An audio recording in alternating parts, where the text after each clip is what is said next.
बिस्मिल्लाहिर्रहमानिर्रहीम। अस्सलाम वालेकुम व्यूअर्स, कैसे हैं? आई होप कि आप ठीक होंगे। दोस्तों आज एक नई वीडियो के साथ आपकी खिदमत में हाजिर हूं। दोस्तों आज का टॉपिक बहुत ही इंटरेस्ट होने वाला है। आज मैं आपके लिए बहुत ही अमेजिंग वीडियो लेकर आया हूं। तो दोस्तों चलते हैं वीडियो की तरफ। दोस्तों आज की इस वीडियो में मैं आपको बताऊंगा दांतों की हिफाजत और सफाई का आजमूदा तरीन नुस्खा। दांतों की सफाई और खूबसूरती के लिए आप अपने घर बैठे टूथ ब्रश तैयार कर सकते हैं जो कि दांतों की हिफाजत और बीमारियों से महफूज रखेगा। दोस्तों तफसील से जाने से पहले अगर आपने अभी तक हमारे चैनल को सब्सक्राइब नहीं किया तो जल्दी से सब्सक्राइब कर दें और साथ में लगी घंटी के बटन को भी प्रेस कर दें ताकि हमारी हर आने वाली अच्छी और न्यू वीडियो हर वक्त आपको यहाँ पर मिलती रहे। तो दोस्तों चलते हैं टॉपिक की तरफ। कड़वे तेल में नमक मिलाकर दांत साफ करें।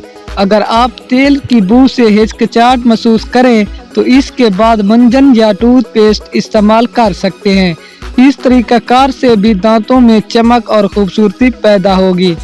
दांतों की हिफाजत और खूबसूरती के लिए एशिया: फटकड़ी 10 ग्राम, शहद 20 ग्राम और सिरका 15 ग्राम। तरीका इस्तेमाल: तीनों चीजों को मिक्स करके हल्की आंच पर पकाएं। जब अच्छी तरह पक जाएं और ठंडा करके किसी बोतल में डाल लें और हस्बे ज़रूरत इस्तेमाल करें। इससे दांत मजबूत, शफाफ और हलना बंद हो जाएंगे। तो दोस्तों ये थी आज की हमारी छोटी सी वीडियो। अगर पसंद आई हो तो वीडियो को लाइक करें, शेयर करें और सब्सक्राइब भी कर दें। दोस्तों मिलते हैं किसी और अच्छी सी वीडियो में, तब तक के लिए इजाज़त दीजिए। अल्लाह हाफिज़, गुड बाय।